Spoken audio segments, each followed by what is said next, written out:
guys, mapagpalang araw po ang bawat isa sa atin, naway nasa mabuti po kayong kalagayan saan mang dako sa mundo kayo naroroon. Panibagong reaction po patungkol sa announcement ni Kalingap Rab sa kanyang live. Matagal na daw niyang pinag-isipan ito. Marami ang nagulat sa announcement na ito. Totoo bang si Rachel ay bibitawan na at tinanggal na bilang isang Kalingap Angels? Gaano ito katotoo? Panoorin at pakinggan natin si Kalingap Rab. Ang announcement ko po about kay Rachel. Napag-isipan ko po kasi na si Rachel ay hindi ko na po isasama sa Kalingap Angels, no?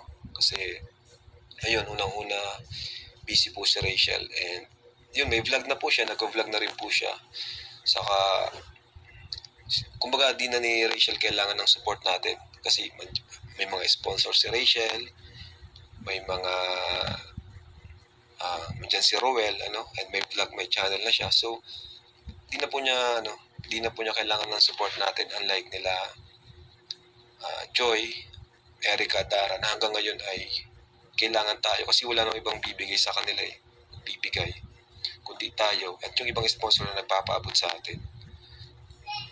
Saka yun nga, para maiwasan na rin yung mga pangbabash, kasi kahit nasa vlog ko si Rachel, kahit pilit kong pagsamasamahin sila para magkasundo yung viewers, kaso iba po nangyayari. Kabaliktaran yung nangyayari, lalo nagko-compare, lalong nababash.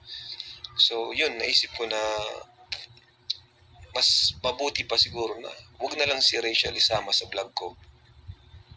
Di ko siya sama sa vlog ko at sa mga angels, Kalingap Angels, para hindi na madawit yung pangalan ni Rachel sa atin, no? So yung mga viewers na Rachel ay mag-focus na lang kay Rachel dun sa kanyang channel at dun sa kanyang community. So ito po, matagal ko rin pinag-isipan kasi yun nga, sa tingin ko yun lang yung magiging magandang paraan para hindi na maidawit yung pangalan ni Rachel, kasi kahit ano pong gawin namin, palaging inaano si Rachel eh. So minsan binabash, minsan kino-compare, no? Kaya ayun, minsan kahit binablog ko lang si Erica, binablog ko si Dara, parang palaging ang nangyayari, minsan nagiging negative pa sa community po ni Rachel. So parang palaging may comparison. So ayan po mga Kalingap at mga kaibigan, narinig mismo natin kay Kalingap Rab. Si Rachel ay hindi na isasali ni Kalingap Rab sa kanyang vlog. Dahil busy na rin si Rachel sa kanyang pag-aaral at pagbablog. At saka may sarili na rin siyang sponsor, isa pa andyan din si Roel of Malalag. Hindi siya pababayaan, may sarili na rin silang community. Matagal na daw itong pinag-isipan ni Kalingap Rab. Tinanggal siya bilang isang Kalingap Angels para maiwasan ang pagko-compare nila Erica at Dara. Sabi ni Kalingap Rab kahit anong gawin niya or pag-iwas para hindi madawit ang pangalan ni Rachel.